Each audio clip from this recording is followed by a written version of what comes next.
الحمد لله نحمده ونستعينه ونؤمن به ونتوكل عليه ونعوذ بالله من شرور أنفسنا ومن سيئات أعمالنا من يهده الله فلا مضل له ومن يضلله فلا هادي له وأشهد أن لا إله إلا الله وحده لا شريك له وأشهد أن محمدا عبده ورسوله أرسله بالهدى ودين الحق ليظهره على الدين كله ولو كره المشركون اللهم صل على محمد وعلى آل محمد كما صليت على إبراهيم وعلى آل إبراهيم إنك حميد مجيد اللهم بارك على محمد وعلى آل محمد كما باركت على إبراهيم وعلى آل إبراهيم إنك حميد مجيد أما بعد ألا إن خير الكلام كلام الله وخير الهدي هدي محمد صلى الله عليه وسلم وشر الأمور محدثاتها وكل محدثة بدعة وكل بدعة ضلالة وكل ضلالة في النار أعوذ بالله من الشيطان الرجيم بسم الله الرحمن الرحيم يا أيها الذين آمنوا اتقوا الله حق تقاته ولا تموتن إلا وأنتم مسلمون اتقوا الله عباد الله. നല്ലവരായ സഹോദരങ്ങളെ സഹോദരിമാരെ, അള്ളാഹുവിന്റെ വിധിവിലക്കുകൾ കൃത്യമായി മനസ്സിലാക്കി ജീവിതത്തിൽ പകർത്താൻ ശ്രമിക്കണമെന്ന് ഓർമ്മപ്പെടുത്തുന്നു, വസിയ്യത്ത് ചെയ്യുന്നു. അള്ളാഹു അതിന് നമ്മെ അനുഗ്രഹിക്കുമാറാകട്ടെ. വൈവിധ്യങ്ങൾ നിറഞ്ഞ ഒരു പ്രകൃതിയിലാണ് നമ്മൾ ജീവിക്കുന്നത്. നമ്മുടെ ഈ പ്രകൃതി അള്ളാഹുവിന്റെ സൃഷ്ടിയാണ്. ഈ സൃഷ്ടിയെക്കുറിച്ച് നിരന്തരം നിങ്ങൾ ആലോചിക്കണം, ചിന്തിക്കണം എന്ന് ഖുർആൻ നമ്മോട് പറയുന്നുണ്ട്. അങ്ങനെ ആലോചിച്ചാൽ നിങ്ങളാകെ തളർന്നു പോകും. പരിവശരായിക്കൊണ്ട് പരാജയപ്പെട്ട് അഥവാ ഒരു ന്യൂനതയും കാണാതെ ഈ പ്രകൃതിയുടെ സൃഷ്ടിപ്പിൽ അള്ളാഹുവിന്റെ മുന്നിൽ സുജൂദ് ചെയ്ത് അവനേറെ ശുക്ർ അർപ്പിച്ചുകൊണ്ട് ഉള്ള ഒരവസ്ഥ നിങ്ങൾക്കുണ്ടാകും. കുറെ കാലം ഇവിടെ ഇങ്ങനെ അങ്ങ് ജീവിച്ച് മരിച്ചുപോയി. ഇതൊന്നും നോക്കിയില്ല, ചിന്തിച്ചില്ല, പഠിച്ചില്ല, മനസ്സിലാക്കിയില്ല. വലിയ അപകടമാണ്, വലിയ അബദ്ധാണ്. അള്ളാഹു താല ഖുർആനിലുടനീളം പറയുന്നുണ്ട് ഇവിടുത്തെ ഈ വൈവിധ്യങ്ങൾ. അള്ളാഹു പറയുന്നു, അമിനന്നാസി വദ്ദവാബി വല്ലൻആമി മുഖ്തലിഫുൻ അൽവാനുഹു. മൃഗങ്ങളിലും കന്നുകാലികളിലും മനുഷ്യരിലുമെല്ലാം വർണ്ണ വൈവിധ്യങ്ങൾ നിങ്ങൾക്ക് കാണാം. പല നിറങ്ങൾ, പഴങ്ങളാകട്ടെ പല രുചിഭേദങ്ങൾ, എല്ലാം വ്യത്യസ്തമാണ്. ഇതൊക്കെ എങ്ങനെ സംഭവിക്കുന്നു? മാങ്ങയാണ്, പക്ഷെ പല ഇനം മാങ്ങകൾ. ചക്കയാണ്, പല ഇനം ചക്ക. തേങ്ങ, പല ഇനം. എങ്ങനെയാണ് ഇതൊക്കെ ഈ പ്രകൃതിയിൽ സംഭവിക്കുന്നത്? അതെ, അള്ളാഹുവിന്റെ സൃഷ്ടി വൈഭവം തന്നെ. പൂർണ്ണമായി അതിന്റെ കാരണങ്ങൾ കണ്ടെത്താൻ മനുഷ്യന് സാധിച്ചിട്ടില്ല. എന്നാൽ അതുപോലെ തന്നെ ഈ മനുഷ്യവർഗം എന്നത് എല്ലാം ഒരുപോലെയല്ല, വ്യത്യസ്തമാണ്. നമ്മൾ പറയും എല്ലാ മനുഷ്യരും ഒരുപോലെയെന്ന്. അല്ല, പല വർണ്ണങ്ങളുണ്ട്, പല അഭിരുചികളുണ്ട്, പല സംസ്കാരങ്ങളുണ്ട്, പല കാലഘട്ടങ്ങളിൽ ജീവിച്ചവരുണ്ട്.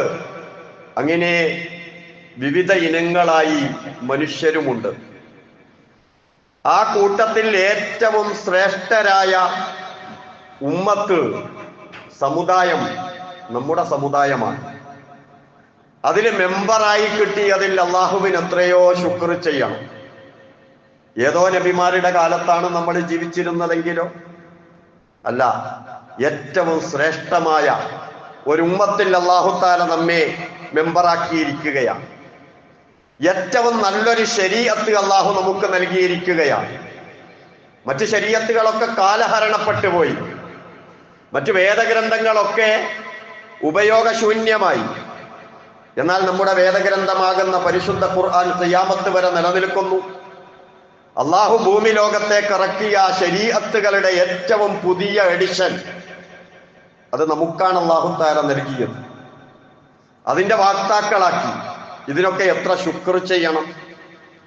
അല്ലാഹു തആല മുൻകഴിഞ്ഞ സമുദായങ്ങളെ വിചാരണ ചെയ്യുന്ന സമയത്ത് നമ്മളെ മഹ്ശറയിൽ കൊണ്ടുവരുന്ന രംഗം ഖുർആൻ പറയുന്നുണ്ട്. അവരെ വിചാരണ ചെയ്യുമ്പോൾ നമ്മൾ എന്തിനാ? നമ്മളാണ് സാക്ഷികൾ. ഏത്? നേരത്തെ ഇവിടെ ജീവിച്ച് മരണപ്പെട്ടു പോയ ആളുകൾ എന്ത് നിലപാടാണ് സ്വീകരിച്ചത്? അവരോട് അവരുടെ അമ്പിയാക്കൾ എന്തൊക്കെയാണ് പറഞ്ഞത്? അതിന് വിരുദ്ധമായി എങ്ങനെയാണ് അവർ ജീവിച്ചത് എന്ന് നേരിൽ കണ്ടു പറയുന്നത് പോലെ മഹ്ശറയിൽ സാക്ഷി പറയാൻ നമ്മളെ കൊണ്ടുവരുമെന്ന് വിശുദ്ധ ഖുർആനിൽ അല്ലാഹു തആല പറയുകയാണ്. റസൂലുള്ളാഹി സ്വല്ലല്ലാഹു അലൈഹി വസല്ലമയും നമ്മോട് ഈ കാര്യം പറഞ്ഞു തരികയാണ്. എങ്ങനെയാണ് ഈ ഉമ്മത്തിൽപ്പെട്ട നമുക്ക് മുൻകാലങ്ങളിൽ ജീവിച്ചവരുടെ കാര്യം സാക്ഷ്യപ്പെടുത്താൻ കഴിയുക? അത് നമ്മുടെ ശരീഅത്തിന്റെ, നമ്മുടെ വേദഗ്രന്ഥത്തിന്റെ പരിപൂർണതയാണ് സൂചിപ്പിക്കുന്നത്. അവർക്ക് കൊടുത്തതൊക്കെ നശിച്ചു പോയി. പക്ഷേ അതിന്റെ മൂല്യങ്ങളെല്ലാം ഉൾക്കൊള്ളുന്ന ഒരു വേദഗ്രന്ഥം, അവരോട് അവരുടെ പ്രവാചകന്മാര് പറഞ്ഞതും അതിനെ നാട്ടുകാരെതിർത്തതും എല്ലാം ഉൾക്കൊള്ളുന്ന ഖുർആൻ അത് നമുക്ക് നൽകിയിരിക്കുകയാണ്. അല്ലാഹുവിന്റെ റസൂല് പറയാ, യുദ്ആ നൂഹ്, നൂഹ് നബി അലൈഹിസ്സലാമിനെ മഹ്ശറയിൽ വിളിക്കും യൗമൽ ഖിയാമ, ഖിയാമത്ത് നാളിൽ. ഫയഖൂലു, അപ്പോൾ നൂഹ് നബി പറയും, ലബ്ബൈക വസഅദൈക യാ റബ്ബി, ഞാനിതാ ഇവിടെ ഉണ്ട് എന്ന് പറഞ്ഞുകൊണ്ട് അള്ളാഹുവിന്റെ വിളിക്കുത്തരം ചെയ്തുകൊണ്ട് നൂഹ് നബി വരുന്നു. ഫയഖൂൽ, അപ്പൊ അല്ലാഹു തആല പറയും, ഹൽ ബല്ലഗ്ത, നിനക്ക് വഹയായി നൽകിയത് സന്ദേശം നീ ജനങ്ങൾക്ക് പറഞ്ഞു കൊടുത്തിട്ടുണ്ടോ നൂഹേ? ഫയഖൂലു നഅം, നൂഹ് നബി പറയും, അതെ, നീ പറഞ്ഞത് കൂട്ടാതെ കുറക്കാതെ ഞാൻ കൃത്യമായിട്ട് പറഞ്ഞു കൊടുത്തിട്ടുണ്ട്. പക്ഷെ ഉമ്മത്ത് ആ രൂപത്തിൽ ജീവിച്ചിട്ടില്ല നൂഹ് നബിയുടെ ജനത. അടുത്ത ചോദ്യം അവരോടാ, ഫയുഖാലു ലി ഉമ്മത്തിഹി ഹൽ ബല്ലഗകും, നിങ്ങൾക്ക് നൂഹ് നബി എല്ലാം പറഞ്ഞു തന്നിട്ടുണ്ടോ എന്ന് ചോദിക്കുമ്പോൾ ഫയഖൂലൂന, അവര് പറയും, മാ അതാനാ മിൻ നദീർ, എന്ത് നൂഹ്, ഞങ്ങൾക്കൊരു താക്കീതുകാരനും ഇതുവരെ വന്നിട്ടില്ല. കാരണം അവരെങ്ങാനും സമ്മതിക്കുകയാണെങ്കിൽ വിചാരണ പൂർത്തിയായി പിന്നെ പോകേണ്ടത് നരകത്തിലേക്കാണെന്ന് അവർക്കറിയാം. അതുകൊണ്ട് തന്നെ അവർ നിഷേധിക്കുകയാണ്. ആ സമയത്ത് അല്ലാഹു തആല പറയും നൂഹ് നബിയോട്, മൻ യശ്ഹദു ലക്, നിനക്കാരാണ് സാക്ഷി? ഫയഖൂലു, നൂഹ് നബി പറയും, മുഹമ്മദും വ ഉമ്മത്തുഹു, എനിക്ക് സാക്ഷിയായി മുഹമ്മദ് നബിയും അദ്ദേഹത്തിന്റെ സമുദായവും വരും. നമ്മളടക്കമുള്ള ഈ സമുദായത്തെ മഹ്ശറയിൽ നൂഹ് നബി അലൈഹിസ്സലാമിന്റെ ജനതയെ വിചാരണ ചെയ്യുമ്പോ സാക്ഷി വിസ്താരം നടത്തുന്ന സംഗതിയാണ് റസൂലുള്ളാഹി സ്വല്ലല്ലാഹു അലൈഹി വസല്ലമ ഈ പറഞ്ഞു തരുന്നത്. അല്ലാഹുവിന്റെ റസൂല് പറയുന്നു, ഫതശ്ഹദൂന, അപ്പൊ നിങ്ങൾ സാക്ഷി പറയും, അന്നഹു ഖദ് ബല്ലഗ, നൂഹ് നബി അലൈഹിസ്സലാം കാര്യങ്ങളൊക്കെ പറഞ്ഞു കൊടുത്തിട്ടുണ്ട്. ഫദാലിക ഖൗലുഹു ജല്ല ദിക്റുഹു, എന്നിട്ട് റസൂലുള്ളാഹി പറയുന്നു, അതാണ് അല്ലാഹു തആല ഖുർആനിൽ പറഞ്ഞത്, വകദാലിക ജഅൽനാകും ഉമ്മത്തൻ വസത്ത ലിതകൂനു ശുഹദാഅ അലന്നാസ് വയകൂന റസൂലു അലൈക്കും ഷഹീദാ. നിങ്ങളെ അല്ലാഹു സുബ്ഹാനഹു വ തആല ഏറ്റവും നീതിപൂർണമായ ഒരു സമുദായമായി അവതരിപ്പിച്ചതെന്തിനാ? എല്ലാ ജനങ്ങൾക്കും നിങ്ങൾ സാക്ഷികളാകാനാണ്. ഉമ്മത്തും വസത്ത്, ഉമ്മത്തുൽ അദിൽ, നീതിയുടെ സമുദായമാണ് നമ്മൾ. അഥവാ കളങ്കമില്ല, അള്ളാഹു പറഞ്ഞതിൽ കടത്തിക്കൂട്ടിയിട്ടില്ല, അതിനെ വെട്ടിച്ചുരുക്കിയിട്ടില്ല, പറഞ്ഞതെന്തോ അതുപോലെ പറയുന്നവർ. ആ വിഭാഗമായ ഈ ഉമ്മത്തിനെ വികൃതമാക്കിയ, വേദഗ്രന്ഥങ്ങൾ തള്ളിയ, കൽപ്പനകൾ ധിക്കരിച്ച പൂർവ്വ സമുദായത്തെ വിചാരണ ചെയ്യുമ്പോ സാക്ഷികളാക്കി കൊണ്ടുവരുന്ന രംഗം റസൂലുള്ളാഹി സ്വല്ലല്ലാഹു അലൈഹി വസല്ലമ പഠിപ്പിക്കുകയാണ്. അതുപോലെ ഈ ഉമ്മത്ത് ചില്ലറക്കാരല്ല. ഏറ്റവും ആദ്യം സ്വർഗത്തിലേക്ക് പോവുക ഈ ഉമ്മത്തിലുള്ള ആളുകളാണ്. അൽഹംദുലില്ലാ, മഹ്ശറയിൽ എല്ലാവരും വെപ്രാളപ്പെട്ടിങ്ങനെ നിൽക്കുമ്പോ ഈ ഉമ്മത്തിലുള്ള ആളുകളുടെ വിചാരണയും കഴിച്ചിട്ട് നിങ്ങൾക്ക് പോകാമെന്ന് പറഞ്ഞ് സ്വർഗത്തിലേക്ക് വിടുന്ന രംഗമുണ്ടെന്ന് മഹാനായ റസൂലുള്ളാഹി സ്വല്ലല്ലാഹു അലൈഹി വസല്ലം. നഹ്നുൽ ആഖിറൂന സാബിഖൂന യൗമൽ ഖിയാമ, നമ്മൾ ഏറ്റവും അവസാനം വന്നവരാണ് റസൂലുള്ള പറയുന്നു. പക്ഷേ ഏറ്റവും മുന്നിൽ പോകുന്നവരാണ് നമ്മൾ സ്വർഗത്തിലേക്ക്. ബൈദ അന്നഹും ഊതുൽ കിതാബ മിൻ ഖബലിനാ, നമുക്ക് മുമ്പ് അവർക്ക് വേദഗ്രന്ഥങ്ങളെല്ലാം നൽകിയിട്ടുണ്ട്. പക്ഷേ ആ വേദഗ്രന്ഥം നൽകിയത് കൊണ്ടൊന്നും കാര്യമില്ല, നമ്മളാണ് ആദ്യം പോവുക. ഈ ഒരു നിലപാട് അവിടെ ഈ ഉമ്മത്തിന് വേണ്ടി സ്വീകരിക്കപ്പെടുന്നതിന്റെ പിന്നിലെ രഹസ്യം അള്ളാഹുവിന്റെ വേദഗ്രന്ഥം അതുപോലെ തന്നെ കാത്തു സൂക്ഷിച്ച് അതിലുള്ളതുപോലെ ജീവിക്കുന്ന ഒരു സമുദായമായത് കൊണ്ട് തന്നെയാണ്. ഇതെല്ലാ രംഗത്തും വെള്ളിയാഴ്ച ദിവസം എടുക്കാം. റസൂലുള്ളാഹി സ്വല്ലല്ലാഹു അലൈഹി വസല്ലം ഈ ഹദീസിൽ തന്നെ, ഇമാം ബുഖാരി നിവേദനം ചെയ്ത ഹദീസിൽ തന്നെ പറഞ്ഞത് കാണാൻ കഴിയും. വെള്ളിയാഴ്ച പരിശോധിച്ചാൽ തന്നെ മനസ്സിലാകും ഈ സത്യാവസ്ഥ എന്ന്. ലോക ജനതക്ക് അള്ളാഹുവിനെ ആരാധിക്കാനായി ഒരു പ്രത്യേക ദിവസം ആഴ്ചയിൽ അള്ളാഹു തആല നൽകിയത് വെള്ളിയാഴ്ച ദിവസമാണ്.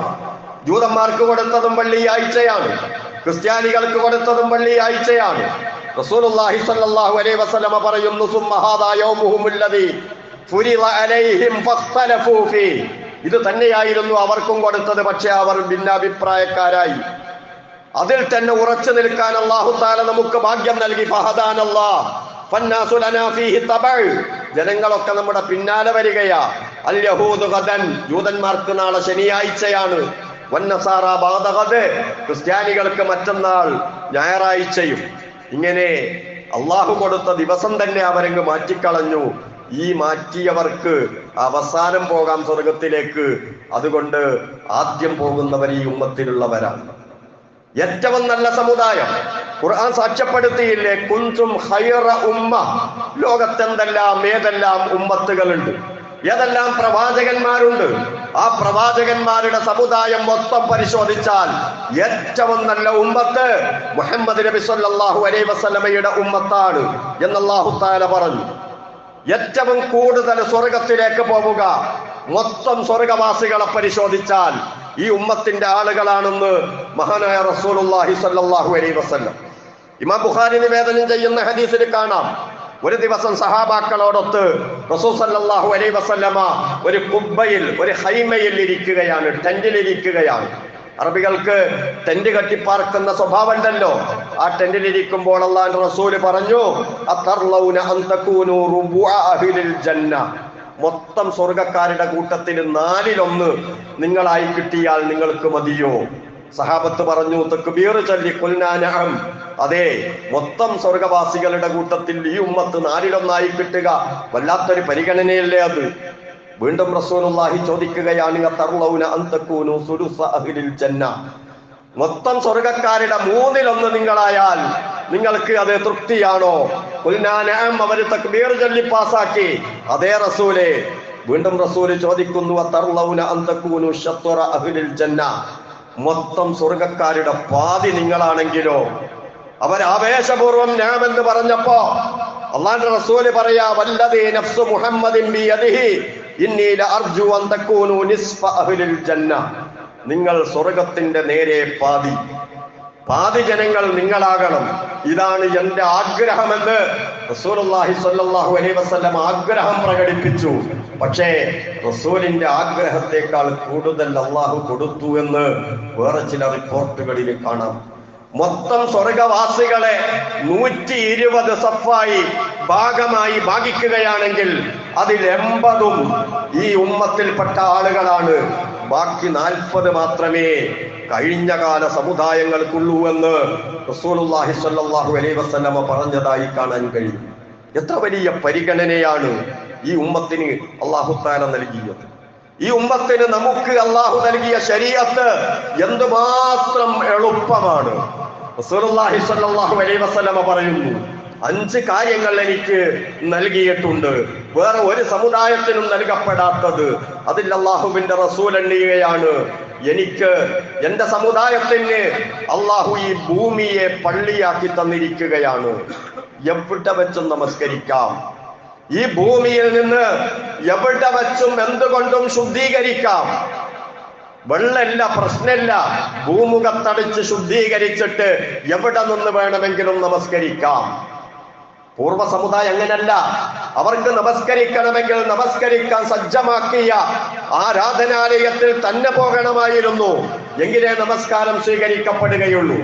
ഈ ഉമ്മത്തിന് അത്തരം സജ്ജമാക്കിയ ആരാധനാലയങ്ങളിൽ പോയാൽ ഏറെ പ്രതിഫലങ്ങളുണ്ട്. പക്ഷേ ചില തടസ്സങ്ങൾ കൊണ്ട് പോയില്ല. അവർക്ക് എവിടെ വെച്ചും പ്രാർത്ഥന നടത്താം. വീടിന്റെ അകത്താകണമെന്നില്ല, വരാന്തയിലാകാം, മുറ്റത്താകാം, പറമ്പത്താകാം, കടയിലാകാം, എവിടെയാണോ ഉള്ളത് അവിടെ വെച്ച് നമസ്കരിക്കാം. അല്ലാഹു തആല അനുവദിച്ചിരിക്കുകയാണ്. വസ്വാസുകളൊന്നും വേണ്ട. ഇവിടെ പട്ടി പോയിട്ടുണ്ടാകുമോ, അവിടെ കാട്ടിച്ചിട്ടുണ്ടാകുമോ, ഈ രൂപത്തിലുള്ള വസ്വാസുകളൊന്നും വേണ്ട. ഭൂമി മുഴുവനും താഹിറാണ്, ശുദ്ധിയുള്ളതാണ്. കണ്ണാലെ കണ്ട് നജസ്, അവിടെ നിന്ന് മാറി നിന്നാ മതി, അല്ലെങ്കിൽ അത് വൃത്തിയാക്കിയാൽ മതി. എവിടെ വെച്ചും നമസ്കരിക്കാം. പറമ്പത്ത് പോകുന്ന ആളുകൾ, മലയിൽ പോകുന്ന ആളുകൾ, പണിക്ക് പോകുന്ന ആളുകൾ, അവർക്കൊക്കെ നമസ്കരിക്കാൻ പണ്ട് കാലത്തൊക്കെ ഖളാഅ് വെട്ടുന്ന ഒരു പരിപാടി ഉണ്ടായിരുന്നു. കാരണം കാലുമ്മ ചെളിയാണ്, മണ്ണാണ്. മണ്ണായാൽ എന്താ കുഴപ്പം? പറമ്പായാൽ എന്താ വിഷയം? ഒന്നുമില്ല, എവിടെന്നും നമസ്കരിക്കാം. എന്നിട്ട് റസൂലുള്ളാഹി പറയുന്നു, ഫഅയ്യുമാ റജുലിൻ മിൻ ഉമ്മത്തി അദ്റകതുഹു സ്വലാ, എന്റെ ഉമ്മത്തിൽപ്പെട്ട ആർക്കെങ്കിലും എവിടെ വെച്ചെങ്കിലും നമസ്കാരത്തിന്റെ സമയമായാൽ ഫല്യുസല്ലി, അവൻ നമസ്കരിച്ചു കൊള്ളട്ടെ. എല്ലാം പള്ളിയാണെന്ന് ഈ രൂപത്തിൽ എളുപ്പമാക്കപ്പെട്ട ദീനിന്റെ ആളുകളാണ് നമ്മൾ. ഇമാം ബുഖാരി നിവേദനം ചെയ്ത ഹദീസിൽ നമുക്ക് കാണാൻ കഴിയും. ഈ ഉമ്മത്ത് ഇവിടെ അവശേഷിക്കവേ റസൂലുള്ളാഹി അല്ലാഹു വഫാത്താക്കി. അതും ഈ ഉമ്മത്തിന്റെ മഹത്വമായിട്ട് റസൂലുള്ളാഹി സ്വല്ലല്ലാഹു അലൈഹി വസല്ലമ പറയുന്നുണ്ട്. രണ്ട് തരം നടപടികൾ അല്ലാഹുവിനുണ്ട്. ഒരു സമുദായത്തെ അല്ലാഹു നശിപ്പിക്കാൻ ഉദ്ദേശിക്കുകയാണെങ്കിൽ, ഹലാക്കാക്കാൻ ഉദ്ദേശിക്കുകയാണെങ്കിൽ, ആ നശിപ്പ് പ്രവാചകന് നേരിട്ട് കാണിച്ചു കൊടുക്കും. അതല്ലേ ആദിനും സമൂദിനും ഒക്കെ സംഭവിച്ചത്.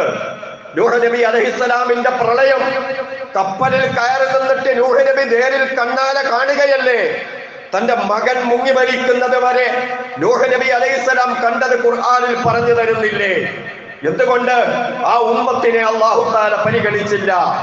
ഒരു ഉമ്മത്തിനെ അല്ലാഹു നശിപ്പിക്കാൻ തീരുമാനിച്ചാൽ പ്രവാചകന്റെ കൺമുന്നിൽ വെച്ച് നശിപ്പിക്കുമെന്ന് മഹാനായ റസൂലുള്ളാഹി സ്വല്ലല്ലാഹു അലൈഹി വസല്ലം.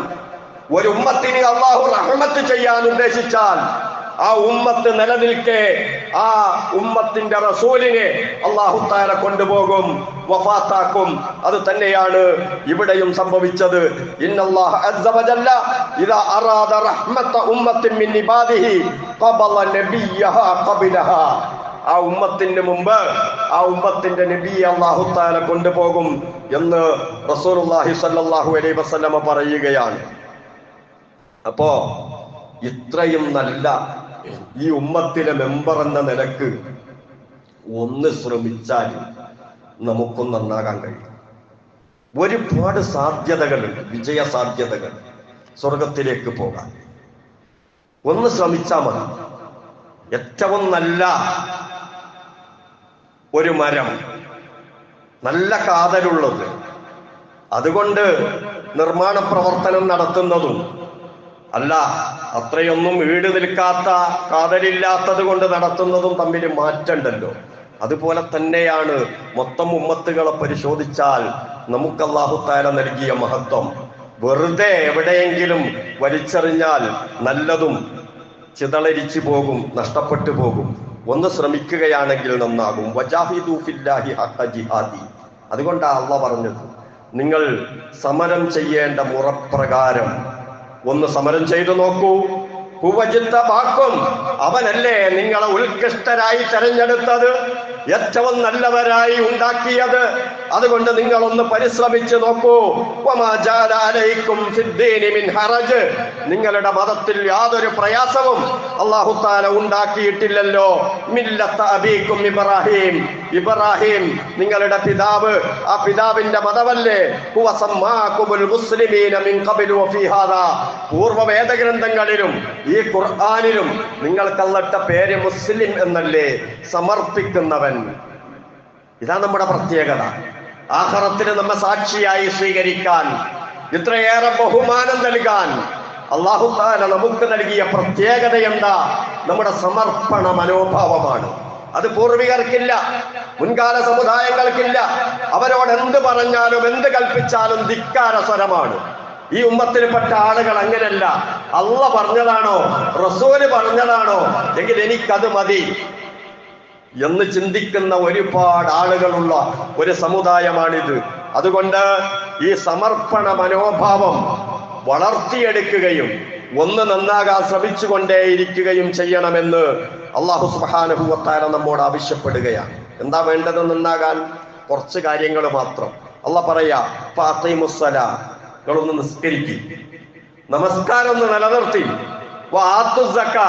സക്കാത്ത് കൊടുക്കുകയും ചെയ്യും. അള്ളാഹുവിന് പല രൂപത്തിലും കൽപ്പിക്കാം.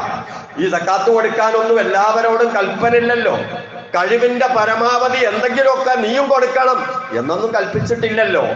എല്ലാവരും കഴിവിന്റെ പരമാവധി വീടുണ്ടാക്കുന്നുണ്ട്, വസ്ത്രം ധരിക്കുന്നുണ്ട്, ചെലവുകളൊക്കെ ചെയ്യുന്നുണ്ട്. ആ കൂട്ടത്തിന് നിരക്കാവും പോലെ നീയും കൊടുത്തോ എന്നൊന്നും പറഞ്ഞിട്ടില്ലല്ലോ. സക്കാത്ത് കൊടുക്കുമ്പോ നിനക്ക് കയ്യിൽ പൈസ ഉണ്ടോ, ഇത്ര തുകയുണ്ടോ, അതിന്റെ ഇത്ര ശതമാനം. എത്ര എളുപ്പമാണ് അല്ലാഹു തആല പറഞ്ഞ സക്കാത്ത്. അങ്ങനെ നിങ്ങളൊന്ന് നമസ്കരിക്കുകയും നിങ്ങൾ സക്കാത്തും കൊടുക്കുകയും വഅ്തസിമൂ ബില്ലാഹ്, ഒന്ന് അല്ലാഹനെ മുറുകെ പിടിക്കും. ഇതൊക്കെ എളുപ്പമുള്ള സംഗതിയല്ലേ? എവിടെയെങ്കിലും പോയി പലതിനോട് പ്രാർത്ഥിച്ച് നിങ്ങളുടെ ജീവിതം നശിപ്പിക്കല്ല. അള്ളാഹനെ മുറുകെ പിടിച്ച് സക്കാത്ത് കൊടുത്ത് നമസ്കരിച്ച് നിങ്ങൾ ജീവിക്കുകയും ഹുവ മൗലാക്കും, അവനല്ലേ നിങ്ങളുടെ രക്ഷാധികാരി. നിഅമൽ മൗല, അവൻ എത്ര നല്ല രക്ഷാധികാരി. വനിഅമൻ നസീർ, അവൻ എത്ര നല്ല സഹായി. ആ നല്ല സഹായിയെ, ആ നല്ല രക്ഷാധികാരിയെ നിങ്ങൾ കയ്യൊയ്യാതിരിക്കുക. അങ്ങനെ നിങ്ങൾ ജീവിക്കുക. അല്ലാഹു തആല പറയുന്നു, നിങ്ങൾക്കൊരു ഖുർആൻ തന്നു. ലഖദ് അൻസൽനാ ഇലൈക്കും കിതാബാ ഫീഹി ദിക്റുക്കും, നിങ്ങളുടെ മഹത്വം പറയുന്ന ഖുർആനല്ലേ നിങ്ങളുടെ കയ്യിലുള്ളത്. അഫലാ തഅഖിലൂൻ, നിങ്ങൾ ആലോചിക്കുന്നില്ലേ? നിങ്ങളുടെ മഹത്തല്ലേ പറയുന്നത് ഖുർആൻ. നിങ്ങളെ ആക്ഷേപിക്കുകയല്ലല്ലോ. ഏറ്റവും നല്ല സമുദായമാണെന്ന് നിങ്ങളെ പറ്റി പറഞ്ഞു. നിങ്ങൾക്ക് കിട്ടിയ ദീൻ, നിങ്ങളുടെ മതം, അത് ഏറ്റവും നല്ല മതമാണ്, അള്ളാഹു ഇഷ്ടപ്പെട്ട മതമാണ് എന്ന് ഖുർആനിൽ പറഞ്ഞു. അതല്ലാത്തതൊന്നും അള്ളാഹുവിന് ഇഷ്ടമില്ലെന്ന് പറഞ്ഞു. നിങ്ങളുടെ നബിയാണ് ഏറ്റവും നല്ല നബിയെന്നും നിങ്ങളുടെ നബിയാണ് ഏറ്റവും ബഹുമാന്യനായ പ്രവാചകനെന്നും അള്ളാഹു പറഞ്ഞു. എല്ലാ മനുഷ്യർക്കും നിയോഗിക്കപ്പെട്ട ആളാണെന്ന് പറഞ്ഞു. അതുപോലെ തന്നെ പൂർവകാല അമ്പിയാക്കൾ ആരെങ്കിലും ഇനി തിരിച്ചു വരികയാണെങ്കിൽ അവരൊക്കെ റസൂലിന്റെ ഉമ്മത്തിൽ ഉൾപ്പെട്ട് ജീവിച്ചു കൊള്ളാൻ കൽപ്പിക്കപ്പെടുന്ന ഒരവസ്ഥയുണ്ടെന്ന് വരെ ചില ഹദീസുകളിൽ മഹാനായ റസൂലുള്ളാഹി സ്വല്ലല്ലാഹു അലൈഹി വസല്ലമ സൂചിപ്പിക്കുകയാണ്. അതുകൊണ്ട് തന്നെ ഈ മഹത്വങ്ങളെല്ലാം മഴവിറക്കിയും അനുഭവിച്ചും അള്ളാഹുവിലേക്ക് മടങ്ങാൻ ശ്രമിച്ചു കൊണ്ടേയിരിക്കണം. പൂർവകാല സമുദായത്തിന്റെ നിയമമൊന്നുമല്ല നമുക്ക് അള്ളാഹു തആല നൽകിയത്. ഭക്ഷണം കഴിക്കാൻ നമുക്ക് അള്ളാഹു അനുവദിച്ചതൊന്നും പൂർവകാല സമുദായത്തിന് അള്ളാഹ് അനുവദിച്ചിട്ടില്ല. നമുക്ക് അള്ളാഹു വിലക്കിയ ഭക്ഷണ സാധനങ്ങൾ, പാനീയങ്ങൾ, അത് നമ്മുടെ ആരോഗ്യത്തിന് പ്രശ്നമുള്ളത് മാത്രമേ അള്ളാഹ് വിലക്കിയിട്ടുള്ളൂ. നമ്മെ ഓട് തിന്നാൻ പാടില്ല എന്ന് പറഞ്ഞതിന്റെ ആഴിയിലേക്ക് ഇറങ്ങിപ്പോയാൽ അത് നമ്മുടെ ബുദ്ധിക്ക്, നമ്മുടെ ആരോഗ്യത്തിനൊക്കെ പ്രശ്നം ഉണ്ടാകുന്നത് മാത്രമേ വിലക്കിയിട്ടുള്ളൂ. പൂർവകാലത്ത് അങ്ങനല്ല. ഫബിദുൽമിൻ മിനല്ലദീന ഹാദു, ജൂതന്മാര് ആക്രമണം ചെയ്തപ്പോ, പറയുന്നതൊന്നും അംഗീകരിക്കാതിരുന്നപ്പോ, ഹറംനാ അലൈഹിം ത്വയ്യിബാത്തിൻ ഉഹില്ലത് ലഹും, നേരത്തെ അവർക്ക് ഹലാലായി കൊടുത്തതന്നെ തിന്നണ്ടെന്ന് അല്ലാഹു തആല പറഞ്ഞു. നിങ്ങൾ അത് കഴിക്കണ്ട, ഇത് കഴിക്കണ്ട എന്നൊക്കെ അല്ലാഹു തആല അവരോട് പറഞ്ഞു. ഏത്? ഹലാലായ ഭക്ഷണം തന്നെ നിങ്ങൾ കഴിക്കണ്ട എന്ന് പറഞ്ഞു. കാരണം അവരുടെ അക്രമമായിരുന്നു. ഒരുപാട് ആളുകളെ അള്ളാഹുവിന്റെ മാർഗത്തെ തൊട്ട് തടഞ്ഞു നിർത്തുന്ന ധിക്കാര സ്വഭാവമാണ് അവർ കൊണ്ടു നടന്നത്. അതുകൊണ്ട് കുറെ ഹറാമുകൾ അങ്ങ് കൂട്ടിക്കൊടുത്തു. അവർ വല്ലാതെ പലിശ വാങ്ങി. ആ പലിശ വാങ്ങരുത് എന്നവരോട് കൽപ്പിക്കപ്പെട്ടിരുന്നു, വിരോധിക്കപ്പെട്ടിരുന്നു പലിശ. പക്ഷേ അത് മതത്തിന്റെ നിയമത്തിൽ യാതൊരു കുഴപ്പമുള്ള പരിപാടിയല്ല എന്നുണ്ടാക്കി തീർത്തിട്ട് പലിശയെ അവർ ഹലാലാക്കി. ഒക്കെ ഖുർആൻ പറയാ, ജനങ്ങളുടെ ധനമൊക്കെ അനീതിയായി അക്രമമായി അവർ തിന്നു. വാഴ്ത്തതിനാലിൽ കാഫിരീന മിൻഹും അദാബൻ അലീമ, അത്തരം ആളുകൾക്ക് അതിശക്തമായ വേദനാജനകമായ ശിക്ഷ നമ്മൾ കൊടുക്കുകയും ചെയ്തു. പക്ഷെ ഈ ഉമ്മത്തിന്റെ പ്രത്യേകത, അവർക്ക് ഇടക്കിടക്ക് തെറ്റൊക്കെ സംഭവിച്ചു പോകുമെങ്കിലും അള്ളാഹുവിന്റെ നിയമങ്ങൾ നിയമങ്ങളായിട്ട് തന്നെ അംഗീകരിക്കുന്നുണ്ട്. അള്ളാഹ് ഹറാമാണ് എന്ന് പറഞ്ഞ് ഹറാമാണ് എന്ന് അംഗീകരിക്കുന്നുണ്ട്. ആ ഒരു മനോഭാവം ഈ ഉമ്മത്തിനുണ്ട്. അതുകൊണ്ട് ഒന്ന് ശ്രമിക്കുകയും എന്ന് അള്ളാഹു ആവശ്യപ്പെട്ടുകൊണ്ടേയിരിക്കുകയാണ്. അള്ളാഹുവിന്റെ ആഹ്വാനം അംഗീകരിച്ച് സ്വർഗാവകാശികളാകാൻ പരിശ്രമിക്കുക. അല്ലാഹു തൗഫീഖ് നൽകുമാറാകട്ടെ. അഖൂലു ഖൗലി ഹാദാ വഅസ്തഗ്ഫിറുല്ലാഹൽ അലീം ലി വലക്കും വഅസ്തഗ്ഫിഹി അന്നി വഅൻകും വഅൻ ജമീഇൽ മുസ്ലിമീന വൽ മുഅ്മിനീന അജ്മഈന ഫസ്തഗ്ഫിറൂ ഇന്നഹു ഹുവൽ ഗഫൂറുർ റഹീം.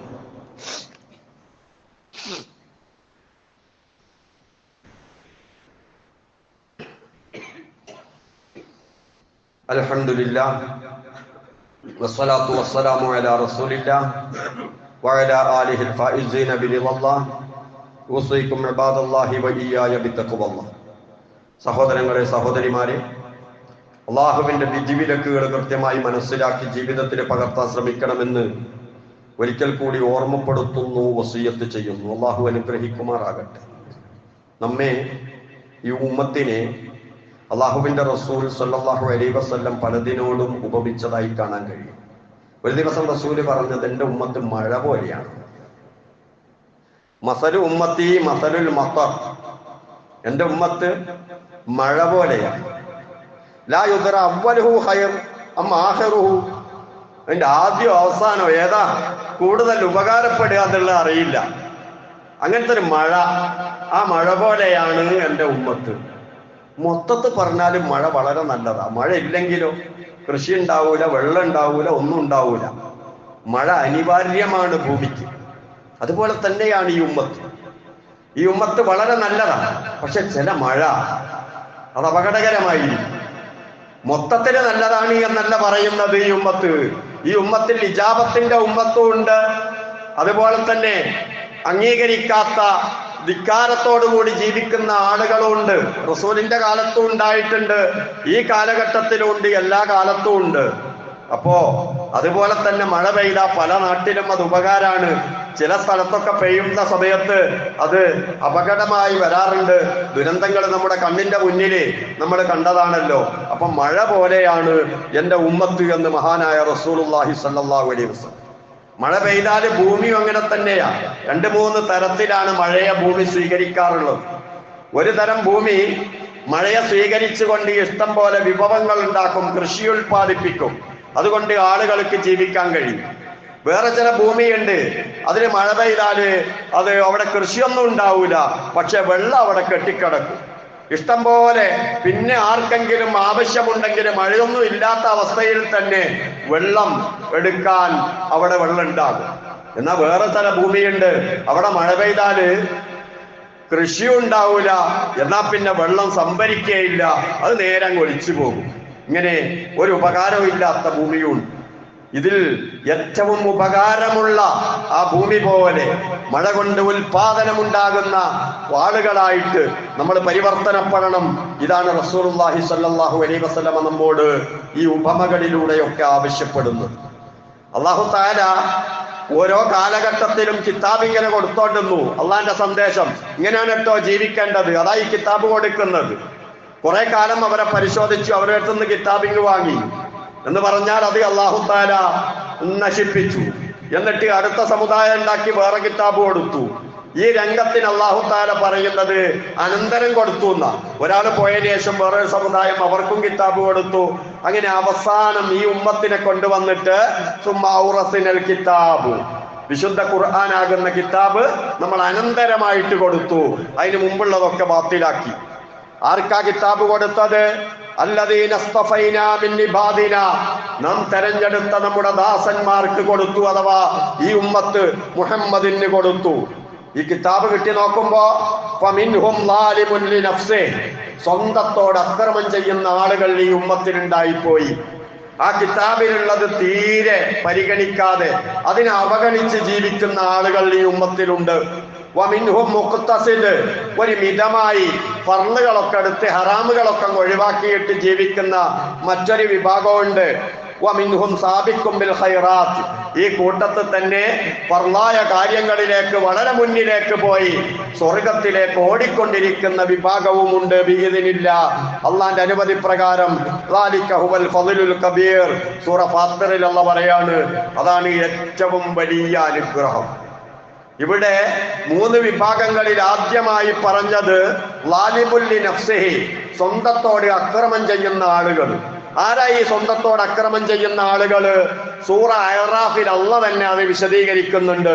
169 ആയത്തിൽ ഫഖലഫ മിൻ ബഅദിഹിം ഖൽഫുൻ വരിസുൽ കിതാബ.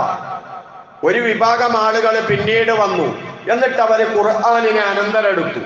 അവരുടെ സ്വഭാവം എന്താ? യഅഖുദൂന അറള ഹാദല്ലദിന വയഖൂലൂന സയുഗ്ഫറു ലനാ. നിസ്സാരമായ ലോക വിഭവം അവരിങ്ങനെ കൈപ്പറ്റുകയാണ്. അല്ലാഹ് വിരോധിച്ചതാണ്. പക്ഷേ ഈ ലോക വിഭവങ്ങളിൽ ആനന്ദകരമായി തോന്നുന്ന, എനിക്ക് കിട്ടിയ തരക്കേടില്ല എന്ന് തോന്നുന്ന ഹറാമായ വിഭവങ്ങള് അവരിങ്ങെടുക്കും. എടുത്തിട്ട് മാനസികമായി സംതൃപ്തിപ്പെടാൻ അവര് മനസ്സിലങ്ങ് വിചാരിക്കൂ, ഇപ്പൊ എടുത്തുകൊണ്ടൊന്നും കുഴപ്പമില്ല, അതൊക്കെ അള്ളേക്ക് പുറത്തേരും. കടയിൽ ജോലിക്ക് നിർത്തിയതാണ്. ജോലിക്ക് നിൽക്കുന്ന സമയത്തൊക്കെ വളരെ സത്യസന്ധനായിരിക്കും.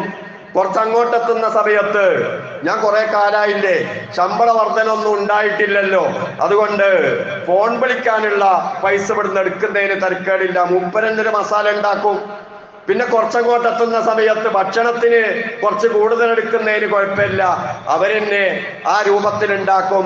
അങ്ങനെ ഹലാലാക്കി ഹലാലാക്കി ഹലാലാക്കി ഇതൊക്കെ അള്ളങ്ങ് പൊരുത്തപ്പെടും എന്ന രൂപത്തിലുള്ള ഒരു ജീവിത പദ്ധതി ഉണ്ടാക്കും. ഇങ്ങനെയാണ് സ്വന്തത്തോട് വിശ്വാസികൾ അക്രമം ചെയ്യാൻ തുടങ്ങുക എന്ന് അല്ലാഹു തആല തന്നെ പറയുകയാണ്. കൈക്കൂലി വാങ്ങുക, ശമ്പളത്തിന് പുറമെ ഈ രൂപത്തിലുള്ള ഏർപ്പാടുകളിലൊക്കെ ഏർപ്പെട്ടിട്ട് അതൊക്കെ അള്ളാഹ് പുറത്തു വരും. എന്നിട്ടോ അതുപോലുള്ള വേറൊരു ലോക വിഭവം എടുക്കാനുള്ള ഒരു അവസരം അദ്ദേഹത്തിന് വീണ്ടും ഉണ്ടാകുകയാണെങ്കിൽ അന്നേരം അതും ഇങ്ങെടുക്കും. അള്ളാഹ് പറയാ, നേരത്തെ പറഞ്ഞല്ലോ അള്ളാഹ് എനിക്ക് പുറത്തു തരുമെന്ന്. ആ പുറത്തു തരുമെന്നത് ആത്മാർത്ഥമായിട്ട് പറഞ്ഞതാണെങ്കിൽ പിന്നെ അതുപോലുള്ള ഒരു തെറ്റിലേക്ക് ഇവൻ വ്യതിചലിക്കുകയില്ല. പക്ഷെ അത് ആത്മാർത്ഥമായിട്ട് പറഞ്ഞതല്ല, ഈ എടുക്കാൻ വേണ്ടി, എടുത്തതിനെ നിസ്സാരവൽക്കരിക്കാൻ വേണ്ടി പറഞ്ഞതാ. പിന്നൊരവസരം ഉണ്ടാകുമ്പോ പിന്നെ എടുക്കുന്നു. ഇവനാണ് ളാലിമുൽ നഫ്സിഹി ആയി മാറുന്നത് എന്ന് അല്ലാഹു തആല തന്നെ സൂചിപ്പിക്കുകയാണ് സൂറ അഅറാഫിലൂടെ. ഇതുപോലെ അല്ലാഹുവിന്റെ വിധിവിലക്കുകളെ നിസ്സാരവൽക്കരിച്ചിട്ട് വീണ്ടും വീണ്ടും നിയമലംഘനങ്ങളിലേക്ക് പോയി അവസാനം പരാജയപ്പെട്ടു പോകരുതേ എന്നാണ് ഖുർആൻ നമ്മോട് പറയുന്നത്. റസൂൽ അതാണ് നമ്മോട് പറയുന്നത്. അതുകൊണ്ട് അല്ലാഹുവിന്റെയും റസൂലിന്റെയും വിധിവിലക്കുകൾ അംഗീകരിച്ച് ജീവിക്കുന്ന മുഅ്മിനീങ്ങളിൽ ഉൾപ്പെടാൻ പരിശ്രമിക്കുക. അല്ലാഹു തൗഫീഖ് നൽകുമാറാകട്ടെ. അല്ലാഹുവേ, നിന്റെ ദീനനുസരിച്ച് ജീവിക്കാൻ തൗഫീഖ് നൽകണേ റഹ്മാനെ. ഒരുപാട് ആളുകളെ നിന്റെ സ്വർഗ്ഗലോകത്തിലേക്ക് നീ കൊണ്ടുപോകുമ്പോൾ കുടുംബസമേതം ആ സ്വർഗ്ഗത്തിലേക്ക് പോകാൻ പാപികളായ ഞങ്ങളെയും അനുഗ്രഹിക്കണേ റഹ്മാനെ. അതിനെന്തെല്ലാം വിശ്വസിക്കണം, അതിനെന്തെല്ലാം പ്രവർത്തിക്കണം, അതിനെങ്ങനെയെല്ലാം ജീവിക്കണം, അതിനുള്ള തൗഫീഖ് നൽകി അനുഗ്രഹിക്കണേ റഹ്മാനെ. അപാകതകൾ തിരിച്ചറിഞ്ഞ് തിരുത്താൻ തൗഫീഖ് നൽകണേ റഹ്മാനെ. രോഗങ്ങളെ ശിഫയാക്കി തരണേ റഹ്മാനെ. ഞങ്ങളിൽ നിന്ന് മരണപ്പെട്ടു പോയവരുണ്ട്, അവർക്കെല്ലാം പുറത്തു കൊടുക്കണേ റഹ്മാനെ. അല്ലാഹുമ്മ ഗ്ഫിർ ലിൽ മുഅ്മിനീന വൽ മുഅ്മിനാത്ത് വൽ മുസ്ലിമീന വൽ മുസ്ലിമാത്ത് അൽഹയ്യാഇ മിൻഹും വൽ അംവാത്ത്. റബ്ബനാ ആതിനാ ഫിദ് ദുനിയ ഹസന വഫിൽ ആഖിറതി ഹസനതൻ വഖിനാ അദാബൻ നാർ. റബ്ബനാ തഖബ്ബൽ മിന്നാ ഇന്നക അൻതസ് സമീഉൽ അലീം വതുബ് അലൈനാ ഇന്നക അൻത തവ്വാബുർ റഹീം. ആമീൻ ബിറഹ്മതിക യാ അർഹമർ റഹീമീൻ.